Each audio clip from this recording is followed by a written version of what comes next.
12 horas se mantiene y entonces ya esa cascada alérgica requiere un tratamiento porque ya se liberaron los mediadores de inflamación como leucotrienos, tromboxanos y las quimiosinas. Entonces, son procesos complejos. Yo sé que ustedes saben en cuanto al asma, sí son parecidos, es la base de todas estas enfermedades y pues nosotros, si recordamos, la histamina es el protagónico porque cuando llega el alergeno empieza la degranulación y entonces la histamina se libera y eso es en la fase temprana que hablábamos cuando tenemos el contacto con el alergeno. Pero ¿qué pasa en la fase tardía? Pues que ya hay liberación de células muy importantes como son los eosinófilos, basófilos, mastocitos y estos son los que van a generar la cascada inflamatoria. ¿Y qué dice nuestra guía? Les puse el referente que es el más leído en todo el mundo, que es la guía GEMA, incluso es más revisada que la guía GINA. Ellos también nos clasifican la rinitis y ya lo toman como una entidad muy importante para el control de nuestros pacientes con asma. Ellos la dividen en rinitis alérgica y no alérgica.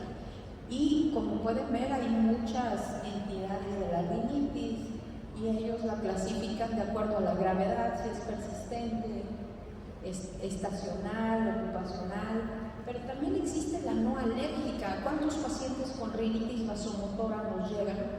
Y que nosotros la podríamos confundir, si bien no tenemos las pruebas, si aquí hay alergólogos, bueno, algunos tomarán y harán test, pero de cualquier otra manera tendríamos que enviarlos a hacerse todos sus estudios para nosotros saber. Y entonces la liberación celular de las células inflamatorias pues va a estar persistente en algunos pacientes. Si bien algunos se van a controlar muy bien con un antihistamínico, otros van a requerir más medicamento. ¿Por qué? Porque la cronicidad de la sintomatología nos va a dar la pauta para saber y para investigar otras comorbilidades. Habrá pacientes que lleguen con la pura rinitis y nosotros tendremos que identificar si además es asmático, pero lo tenemos que preguntar. Por sí solo el paciente no sabría decir si además me aprieta el pecho y además me falta el aire. Sí vale la pena preguntarlo en todo paciente rinítico, así como en todo paciente asmático, preguntar los síntomas respiratorios a nivel nasal. Lo típico son obstrucciones, es de lo que más se quejan los pacientes, está tapada la nariz, tienen rinorrea, muchos tienen descarga postnasal que es muy molesta, tienen que estar haciendo aclaramiento o garraspeando, como se dijera vulgarmente, eso también es muy molesto. Muchos usan crónicamente los medicamentos vasoconstrictores, que además ustedes saben que eso es negativo para la patología. Y pues otros presentan además acompañamiento de síntomas como son los oculares, que es muy frecuente. Y yo quisiera mencionarles porque este tópico se me hace interesante y es de actualidad. Si bien el proceso inflamatorio ya está bien definido, ahora se ha puesto mucho auge, no es tan reciente, pero desde los 2000 se está hablando del microbioma. El microbioma es un tema muy interesante, es de impacto actual, porque se está ejerciendo ya investigación en cuanto a cómo está la estabilidad y cómo están los comensales y las colonizaciones y que eso finalmente afecta. En el caso de las rinitis crónicas que se vuelven rinosinusitis, muchas veces el paciente ya está colonizado y no necesariamente por el uso de esteroides, sino que, pues, si ustedes recordarán, le llaman el sistema inmune del intestino, ¿no? Sabemos que ahí hay una microbiota muy importante que nos protege de manera inmunológica y también existe en el pulmón. Pero ¿qué pasa en la nariz? En la nariz también tenemos nosotros una flora que es normal, pero muchos pacientes están colonizados. tengo la oportunidad de trabajar en un hospital de cardiología, donde el screening para poderlos operar e intubar es tomarles una muestra nasal. A veces el 80% de la muestra está con Staphylococcus aureus. Es una bacteria muy frecuente. Otros pacientes tienen pseudomonas, y entonces no estamos muy alejados. Toda esta situación de la contaminación con bacterias que sí actúan y provocan infección, pues va a alterar el equilibrio. Si bien podríamos tener una eubiosis, esto se va a alterar y se va a perder, que está mediada por células protectoras y por células inflamatorias. Entonces, estos son temas muy importantes. No se los quise mencionar porque es parte de, pero creo que van a venir más cosas. Actualmente se están haciendo estudios con lactobacilos y que son probióticos que nos van a proteger de todo esto y pueden cambiar la historia de este tipo de pacientes. Y como les mencionaba, algunos estudios que tienen rinitis alérgica y ven a los pacientes, pues lo que han encontrado es contaminación bacteriana, ¿no? Entonces ahí está una lista de bacterias que son las que pueden estar encontradas en la mucosa nasal y que eventualmente van a generar un proceso infeccioso. No siempre se quedan estáticas nada más colonizando, sino que muchas veces van a estar infectando al paciente y pues ya va a ser otro tema, porque ya hacen rinosinusitis crónicas, ¿no? Y son rinosinusitis crónicas que pueden ser bacterianas, virales o hasta por hongos, que ustedes saben que esas pueden ser mortales. ¿Y qué pasa con esa rinitis que solamente me escurre la nariz en la mañana? Esa rinitis vasomotora o que la han llamado neurogénica. Esto es un tema interesante porque no todos los pacientes están ligados a elevaciones de IgE, ni todos los pacientes pueden presentar todas las pruebas de alergia positivas, pero sí están sintomáticos o sí son estacionales. Aquí se habla mucho de una alteración del equilibrio del simpático con el parasimpático y la liberación de unos biopéptidos que son las taquicininas. Quiero que tomen en cuenta este término de las taquicininas porque está tomando un papel muy relevante en la investigación y en la innovación que se pretende sacar de estos medicamentos, porque sin pensar pues todos tienen bondades pero son muy específicos, pero otros medicamentos ya nos están dando un diferenciador que nos pueden mejorar.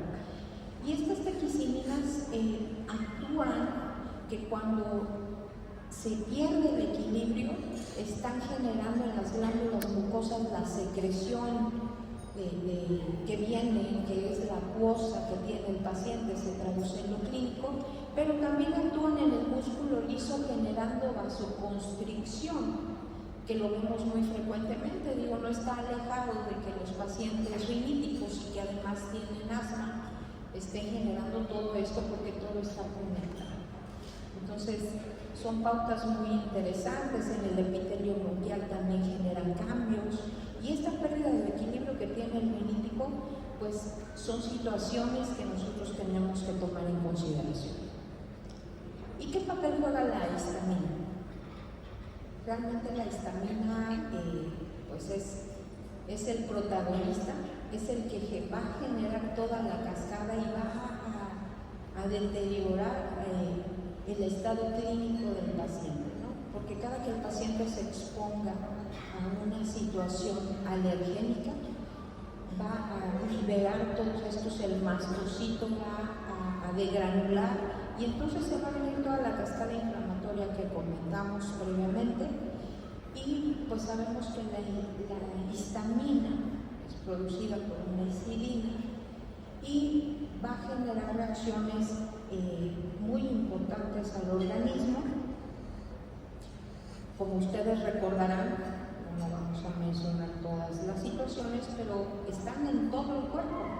La liberación de histamina, que son de diferentes tipos, 1, 2, 3, 4, van a estar presentes tanto en el intestino, en el cerebro, en el hueso. La vemos en el sistema cardiovascular, muy importante en las células del miocardio cuando hay la liberación, y muchos pacientes pueden tener efectos cardiovasculares. Entonces, realmente a veces no sabemos qué pasó, por qué el paciente se deterioró tanto. Y es esta situación de esta liberación, así como en la secreción gástrica, que ustedes saben que también es muy importante la presencia de la histamina, en los endotelios, fibras nerviosas, en los músculos. Bueno, ustedes ven el arsenal donde se presenta la histamina y donde eventualmente una liberación de ella puede afectar y puede hacer cambios en el organismo. En este caso, en los pacientes alérgicos, cuando la histamina se libera en la piel y genera urticaria, que también es un tema muy importante, pues sabemos que esos pacientes también la pasan mal. Si bien ellos requieren un tratamiento dermatológico, la base del tratamiento, no olvidar que son los antihistamínicos. ¿Y qué pasa en el tracto respiratorio? Pues sobre todo en el tracto respiratorio, en el paciente rinitíco, provoca la broncoconstricción, que genera clínicamente la disnea y la sintomatología de falta de aire, y pues en los procesos nasales es donde nosotros estamos enfocados aquí reunidos por ese tema, para recordar que si bien no somos otorrinos, creo que el manejo integral de los pacientes es sumamente importante y el evaluar todo este tipo de situaciones. Ahí les pongo los diferentes tipos de histamina, sobre todo la histamina 1. Sabemos que está presente y que es la que se libera en el tracto respiratorio, y que es la que nosotros cuando pensamos que el paciente se está inflamando, pues es la que se va a liberar. Realmente todos los fármacos están enfocados, son antihistamínicos de primera y segundo, y nosotros lo que vemos es que la histamina va a actuar en las diferentes células para generar la respuesta inflamatoria. Ahí les puse dónde está presente la histamina y las interleucinas donde actúan.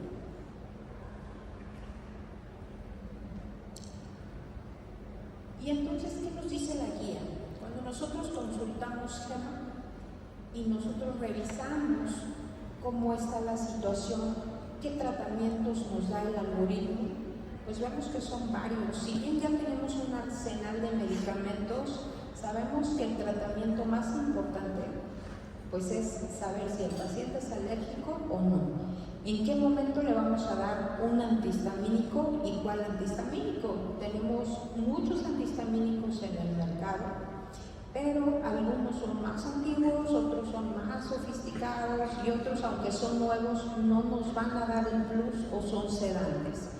¿Qué queremos para el paciente? Pues el mejor medicamento. Y bueno, ¿qué dicen las guías? Que de acuerdo a los síntomas intermitentes o persistentes, nosotros vamos a tomar en consideración cómo está el paciente y vamos a hacer un manejo individualizado. Y entonces, cuando un paciente es leve, pues podríamos darle solo corticoides, sobre todo si el paciente tiene mucha congestión nasal. La piedra angular del tratamiento pues son los esteroides nasales. Y aquí un cambio importante. Si bien cuando está planeado para la rinitis moderada, grave o leve, y nada más estaban hablando de descongestionantes que, como ustedes saben, no se pueden utilizar más allá de 5 días porque el efecto sería contrario, ya no va a vasodilatar la mucosa. Se usa indiscriminadamente un fármaco muy comercial, pero la gente se lo queda y se lo queda por años y la gente ya no respira. Y eso realmente es preocupante porque no ha habido una orientación de que los constrictores nasales no son buenos, van a causar un efecto paradójico, pero sí les van a funcionar. También tenemos muchos esteroides nasales en el mercado, creo que hay para elegir el que más les guste a ustedes, el que su expertise les indique que es el mejor. Creo que algunos son mejores que otros, y también tenemos combinaciones. Entonces, si bien la guía decía que el esteroide nasal, que podríamos agregar un antileucotrieno, una cromona, ahí les marqué con azul. Ahora cambió la guía. En GEMA 5.4 ya nos habla de que podemos utilizar además el antihistamínico, cosa que estaba obviando previamente. Entonces ustedes se preguntarán por qué. No lo habían considerado con la base inflamatoria y de la cadena que se genera en estos pacientes alérgicos, pues no estaba considerado para los remíticos. Ahora sabemos, si bien para el asmático puro no lo damos, pero si nosotros sospechamos que además es remítico y es alérgico, claro que agregamos un antihistamínico al manejo del asmático y remítico. Y entonces ustedes vean, si ya el paciente tiene el diagnóstico y tiene síntomas leves, pues su antihistamínico intranasal. También tenemos este fármaco que ahorita les voy a presentar. También lo tenemos disponible en combinación con esteroide y ya lo podemos utilizar, y en la práctica de verdad ha sido una maravilla. El fármaco del que vamos a hablar es la olopatadina, y de verdad que es un antihistamínico por excelencia muy bueno, porque además inicialmente salió para síntomas oculares alergénicos. Está bien establecido que es de los mejores, pero ahora que lo estamos utilizando en combinación con los esteroides nasales, nos ha resultado adecuado. También hay otras presentaciones de otros antihistamínicos que también funcionan, por supuesto, y pues ahora vemos que el antileucotrieno, si bien no se les da a todos los pacientes, nosotros sí como neumólogos creo que lo utilizamos más, los otorrinos no lo utilizan tanto, y los alergólogos, por las experiencias que hemos compartido, cada vez los utilizan menos. Vemos que en las situaciones graves ya el paciente tiene que llevar una vigilancia más estrecha. Ya vemos que a lo mejor los tratamientos tópicos y antihistamínicos no son suficientes y algunos otros necesitarán de alguna intervención por otorrino. Y aquí está la parte que les mencionaba, los protagonistas pues van a ser los corticosteroides nasales. ¿Por qué? Porque sus efectos mejoran mucho la congestión nasal, mejoran la rinorrea, el picor, los estornudos.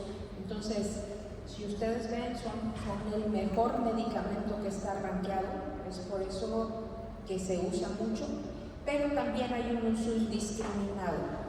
¿Por qué creo que hay un uso indiscriminado? Porque no se está usando antihistamínico o un antileucotrieno, no se le da la opción al paciente para tratar la base de la enfermedad. Entonces, creo que sí vale la pena seguir usando esteroides nasales, pero también vale la pena investigarlos. Si el paciente es alérgico, sí o sí debería de agregarse un antihistamínico. ¿Y cómo están los antihistamínicos ahora? La verdad es que todos tienen una experiencia de muchos años. Todos los antihistamínicos que ahora tenemos ya existen desde, pues veo gente muy jovencita, desde antes de que ustedes estudiaran medicina y que estudiaran en la primaria, todo esto ya existía. Entonces vemos que hay diferentes grupos de antihistamínicos de acuerdo a su grupo clínico. Nosotros vamos a hablar de la olopatadina, que aunque no es un fármaco reciente, ya tiene una historial y una experiencia con buenos efectos, seguridad del fármaco, pues sabemos que tienen bondades que los hacen diferentes a otros medicamentos. Sobre todo, ¿qué queremos? Que el paciente no esté sedado. Creo que muchos hemos dejado de usar clorfeniramina, ya sea combinada o ya sea clorfeniramina sola, porque nos provoca mucha somnolencia. Realmente el paciente deja de hacer sus actividades, se la pasa dormido. No me dejarán mentir, pero ya no es un fármaco que lo ocupemos de primera instancia. ¿Pero qué si usamos? Pues sí usamos los demás. Creo que todos tenemos la experiencia de todos los antihistamínicos que usamos día a día, pero vean que la olopatadina es uno de los medicamentos que no produce sedación, pero además estabiliza los receptores de histamina. Entonces, ahí en esta imagen tiene un efecto. ¿Por qué se llaman antagonistas inversos? Realmente llega el receptor, pero no activa a la histamina. Entonces eso hace que se genere una mejor estabilidad. Entonces el paciente se va a estabilizar más rápido porque el efecto es mucho más rápido del fármaco. Entonces, al no romper el receptor, no genera más daño, más bien genera una estabilidad, y por eso se han llamado agonistas inversos. Esto lo hace más potente. Es por eso que los fármacos de segunda generación no es el único que lo hace, pero sí estabiliza más y sí es más potente que otros. ¿Qué hacen los antihistamínicos? Sobre todo estos de segunda generación.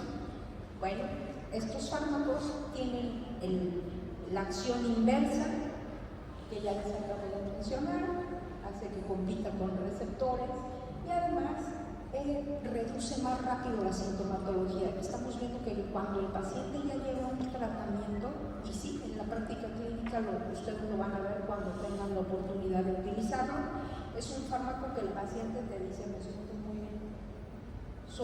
Hay dos fármacos de la misma clase, olopatadina y lopatadina, que han resultado benéficos, pero en especial la olopatadina he tenido oportunidad de usarla y el paciente se siente mejor las primeras horas. ¿Y qué hacen los antihistamínicos de segunda generación? Pues son mucho más selectivos, ese es el plus, a diferencia de los previos de la lista que les mostré. No penetran a la sangre, no pasan la barrera hematoencefálica, no provocan somnolencia y además tienen buena tolerancia, buena seguridad y son menos tóxicos. Ahí les muestro cómo no son nuevos, tenemos mucha experiencia y mucho historial.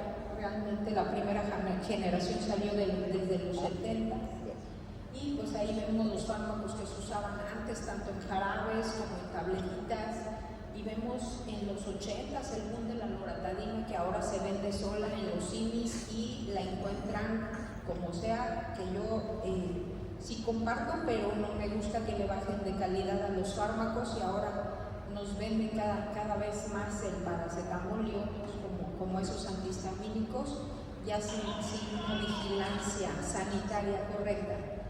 Y entonces, ¿qué pasó? También tenemos otros que se venden muy bien, ya sin receta médica, ya esos no necesitan supervisión, el paciente los usa de manera intermitente porque les han resultado, pero en el 2000 salen los de segunda generación. Realmente la olopatadina, que tiene mucha experiencia en los países asiáticos, tiene un historial grande, obviamente ha funcionado. Ahora se pretende que se use aquí en México justamente por toda la experiencia clínica y bueno, el soporte científico que existió en su momento.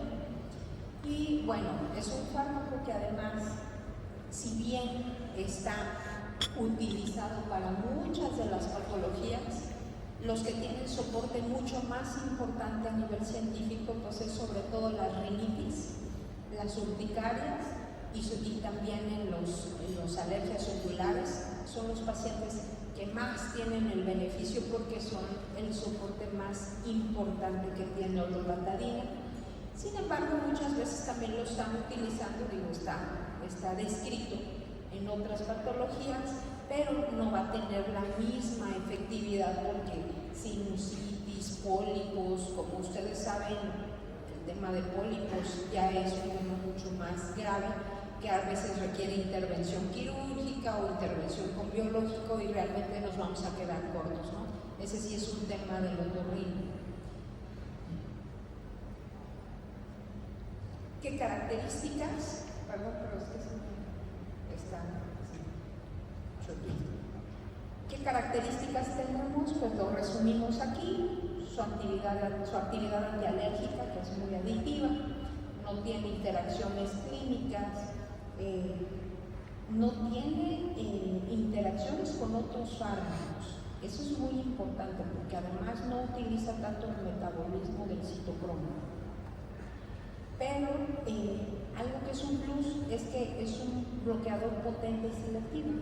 Ese es uno de los diferenciadores más importantes y que es de los que menos causa sedación.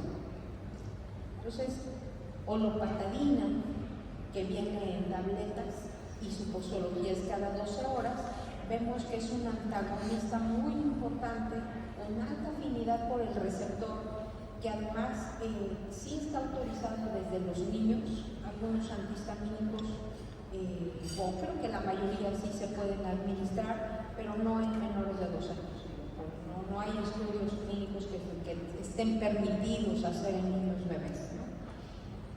Son muy bien tolerados. Realmente estos fármacos pues no tienen tema de acidez gástrica ni nada de eso, pero bioquímicamente su mecanismo triple creo que sí le da un plus a la molécula, ya que bloquea de manera selectiva los receptores y pues funciona como un mediador clave para las reacciones alérgicas, además de que es un antialérgico aditivo que va a disminuir la acción de los leucotrienos y los tromboxanos, que como ustedes saben son la cascada más importante para que se genere una reacción alérgica del paciente. Y como antiquimiotáctico, si bien hace un rato les mencionaba la palabra de las quimiosinas y taquiquicinas, si ustedes recordarán que es las que generaban broncoespasmo, pues se está estudiando, falta soporte, pero creo que en un futuro no estamos tan alejados para pensar que también nos pueda tener un efecto en el broncoespasmo. Como ustedes recuerdan, secretan muco y actúan en el músculo liso para constreñir el bronquio. Entonces pudiera ser que también puedan hacer un efecto en los pacientes con asma o en un paciente con broncoespasmo. Ahí solamente era para mostrar que las taquiciminas son ahora muy importantes. Yo creo que van a tomar o van a ser base para hacer estudios y saber si nos ayuda. Para nosotros los neumólogos es muy importante saber si además nos va a generar un beneficio en el asmático puro o en el paciente con EPOC o en cualquier paciente que nosotros sepamos que va a tener broncoespasmo. Creo que es muy interesante estudiar esa parte. Ahí les mencioné, pero no nada más está lo bronquial, también vemos que hay efectos significativos en los miocitos ventriculares. Realmente es una molécula que es mucho más noble para los pacientes, que son muy temidos para nosotros. Como les mencionaba hace un rato, tenemos pacientes, o tengo la oportunidad de ver cardiovasculares, donde todo está limitado al grueso de los médicos. Le da miedo el paciente revascularizado, el paciente con taquiarritmias, y no queremos darles muchos fármacos. Siempre es un temor estar dando fármacos nuevos, pero dentro de los antihistamínicos, que muchas veces si ustedes tienen la oportunidad, no, es que me voy a hipertensar, dicen los pacientes, y no quieren tomar nada, deben solamente analgésico, antipirético, no necesito más. Pero son fármacos seguros, sí se pueden dar, hay seguridad, hay estudios que demuestran que los cardiovasculares no tienen ningún efecto. Y pues, ¿qué va a pasar con su mecanismo de acción clínicamente? ¿Qué vamos a ver? Pues que los pacientes mejoran mucho los síntomas nasales. No estamos alejados. Si ustedes dan un antihistamínico, no quiero decir que den el antihistamínico, pero además le quiten.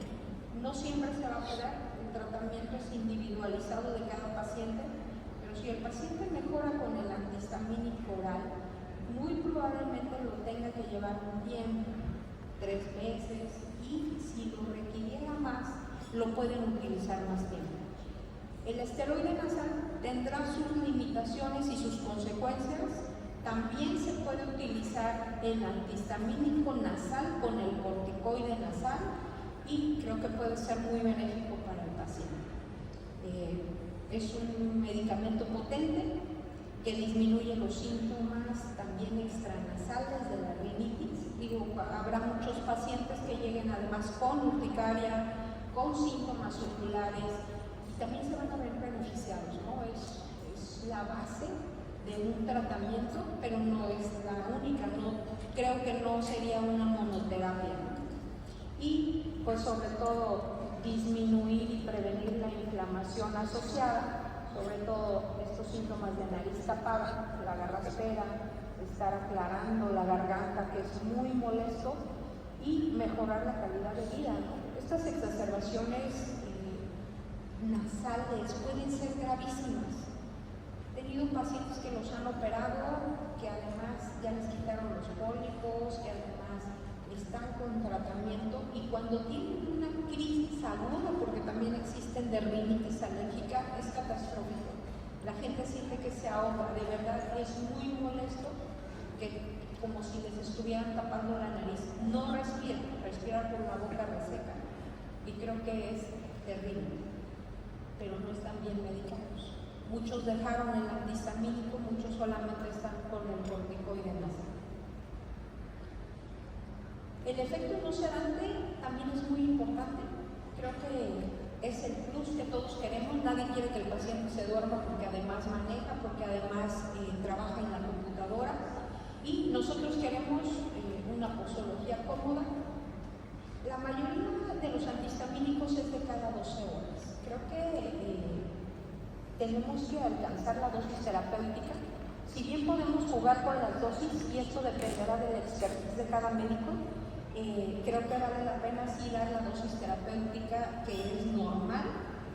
Y bueno, con estos fármacos pues no tenemos efectos anticolinérgicos ni antiadrenérgicos negativos. Entonces no son medicamentos tóxicos, no interfieren en el paciente cardiovascular, y vemos que la depuración es renal, la absorción es rápida, la mejoría de la sintomatología es casi inmediata, podríamos decirlo así, y más si lo aunamos a otros medicamentos. Y bueno, otro plus es que tiene efecto sobre la liberación de los mediadores lipídicos, leucotrienos y tromboxanos, que va de la mano también con nuestros pacientes asmáticos. Y aquí les pongo el resumen y les quiero hacer énfasis porque nosotros como neumólogos quisiéramos el mejor tratamiento para el asmático, sobre todo para el asmático que no se controla. Y creo que todos estos aspectos que nos está dando un fármaco que comparte en actividad con otros, pero que estos diferenciadores pequeñitos que parezcan nos van a ayudar a que el paciente esté mejor, vale la pena utilizarlos. No hay muchos estudios face to face, ustedes lo saben. Busqué este chiquitito, la verdad es una muestra de 70 pacientes, pero es un estudio clínico aleatorizado, donde comparan rupatadina con olopatadina, que son fármacos de la misma clase, y aquí lo que ven con unos cuestionarios que son los SCORE de síntomas nasales. Ellos ven cuánto tiempo y con qué fármaco mejora. Es difícil hacer una muestra grande, pero ellos sí lo hicieron en su práctica clínica. Lo que vieron es que del día 0 al día 14, con cuál se sentía mejor el paciente. Pues aquí le ganó la olopatadina, tanto en disminuir la IgE como las células inflamatorias, pero también los síntomas. Cuando les hacen los cuestionarios, los pacientes se refieren mejor, al menos en puntaje. El triple de puntaje mejoraron los pacientes que usaron olopatadina a los que usaron rupatadina. Las indicaciones terapéuticas son varias, les digo las más importantes, sobre todo es la rinitis alérgica, que es ahorita para lo que lo vamos a utilizar, pero como nosotros ya vimos, los neumólogos son de los más altos prescriptores de antihistamínico, quiero que lo sepan. Estamos rankeados por mandar mucho antihistamínico. ¿Y por qué es esta situación? Pues porque tenemos a los riníticos de la mano. Entonces mandan más ustedes antihistamínicos que ni los otorrinos. Para las urticarias, obviamente, algunas dermatitis, nosotros sí esa parte ya no la vamos a ver, pero son entidades a los que está indicado el antihistamínico. Y con esto, ¿qué quiero concluir con ustedes para darle paso a las preguntas?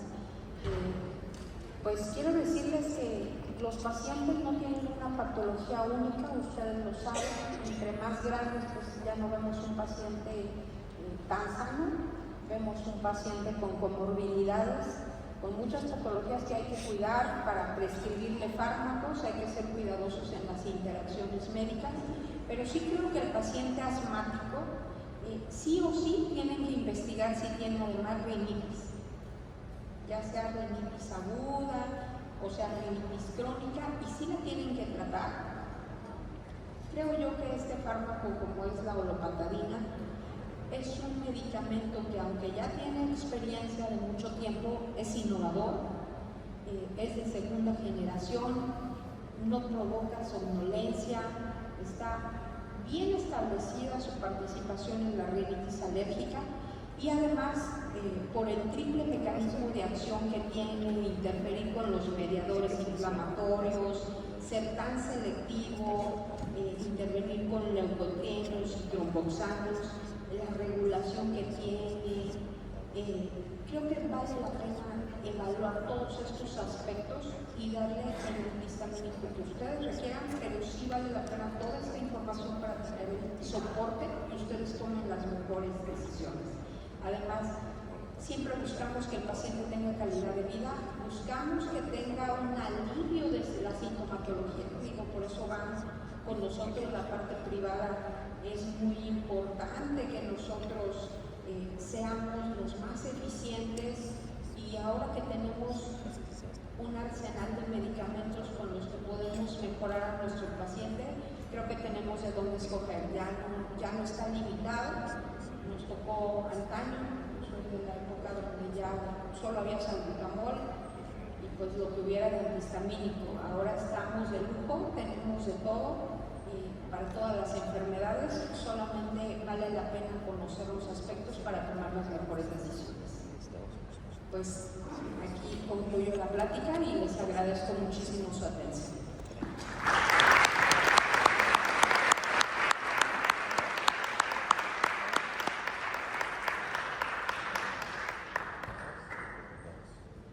Si alguien gusta hacer una pregunta.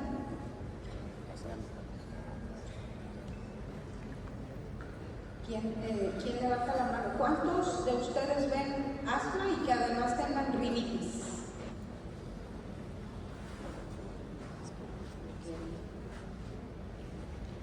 O pacientes riníticos que se convirtieron en asmáticos.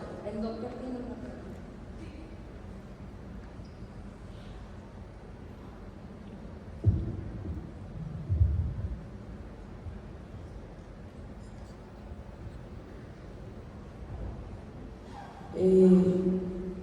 Primero, antes que nada, buenísima ponencia. Felicidades, doctora. Un tema muy interesante.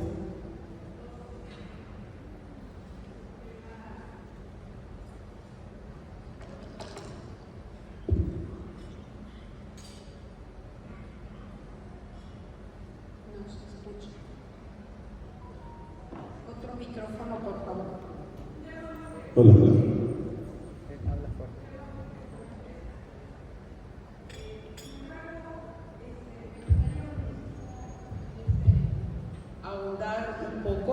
Sobre la dosis manejada en niños y la experiencia que se tiene.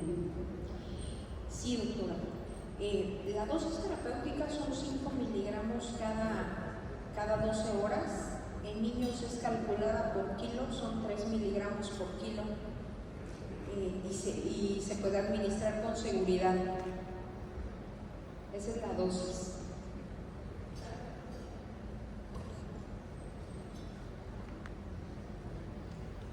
Hola, ¿qué tal? Buenos días, doctora Galicia, la doctora Hidalgo. Muchas gracias por tu conferencia.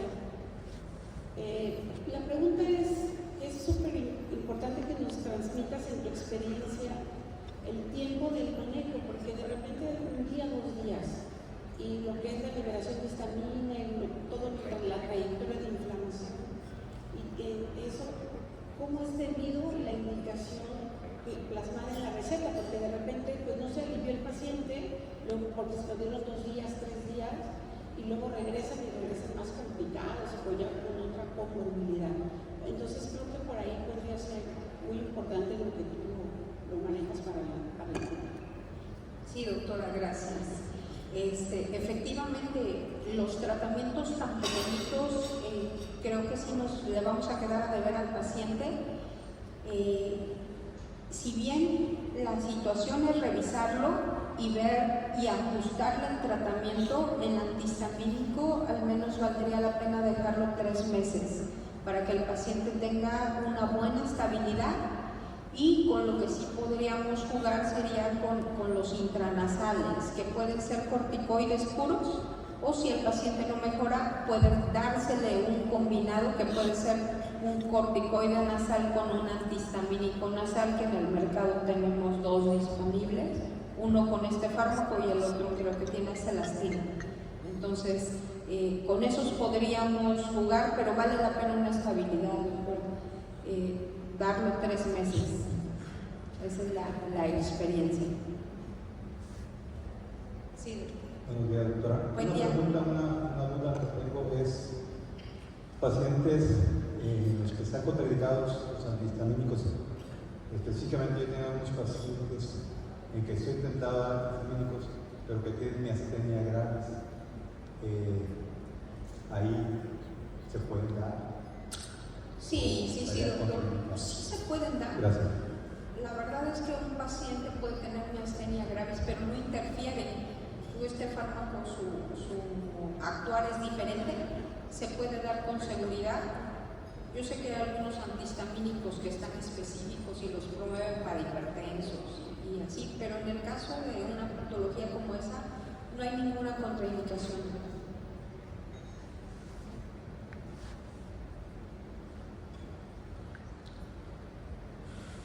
Sí, doctor. Gracias.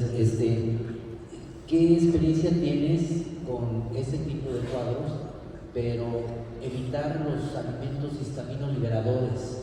¿Hay una indicación precisa o no le dan mucha importancia? Bueno, nosotros, si ves que un paciente sí es muy alérgico, la verdad, doctor, yo sí soy de las que también ocupo el apoyo y la experiencia del alergólogo. Sí me toca ver, mi grueso es el paciente asmático, pero no por eso dejo de darles sus intranasales y su antihistamínico. Pero cuando un paciente ya es alérgico alimentario, no nada más al polen, y que uno sí le manda a hacer sus tests y todo eso, la verdad es que sí lo mantienes con el tratamiento, pero si el paciente está teniendo más sintomatología, creo que sí vale la pena pedir el apoyo tanto del alergólogo como a veces del otorrino para investigar otras situaciones, sobre todo cuando no mejoran la congestión, que puedan tener pólipos o que puedan tener los cornetes muy grandes.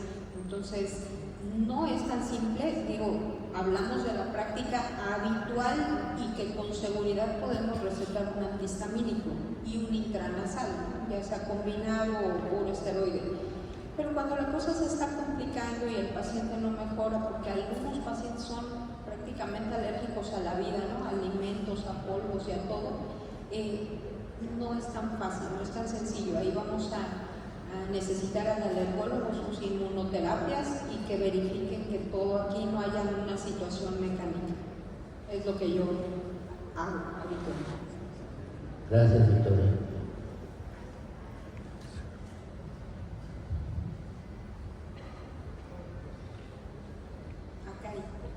Gracias, doctora Bernistes. En pediatría, doctora, lo que mencionaba de la microbioma y la microbiota de los pacientes, nosotros tenemos mucho el problema de que nos llegan pacientes, multitratados.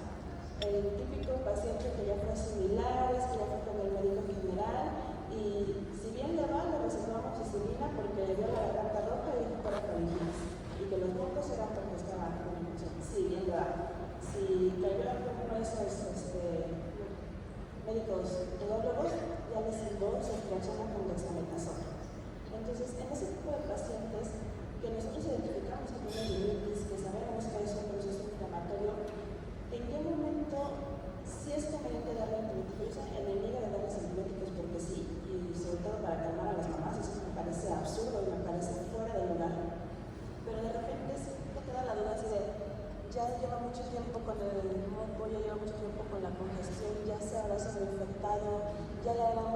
doctora apuntó lo que ya les tomaron los otros 5 médicos que lo vieron antes que uno, muchas veces se mejoran con el antihistamínico, con el esteroide nasal, y van mejorando, pero si hay un pequeño grupo de pacientes que persisten con la sintomatología y que de repente se sienten atentados al antibiótico, ¿qué antibióticos se ven como elección?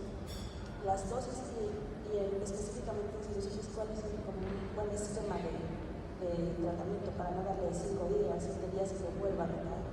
Gracias. Sí, el tema de las infecciones nasales es complejo. Creo que más cuando el niño ya tiene muchos fármacos. Todavía las amoxicilinas sí funcionan para las situaciones nasales, las penicilinas, pero creo que todos los cambios de hábitos, los aseos nasales que ahora ya existen para limpiar, la verdad es que esa parte tan específica del otorrino pediatra, creo que también hay que pedirle el apoyo, porque si bien podemos seguir intentando, vale la pena los lavados, los cultivos, para saber a qué germen se está enfrentando, limpio de antibiótico el niño.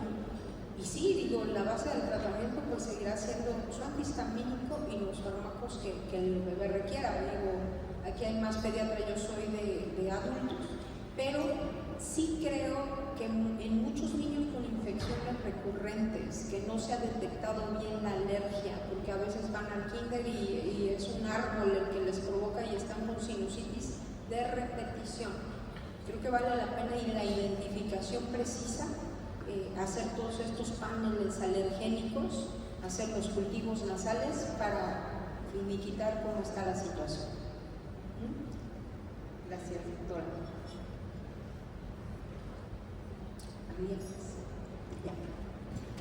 Les agradezco muchísimo su participación y estoy a sus órdenes.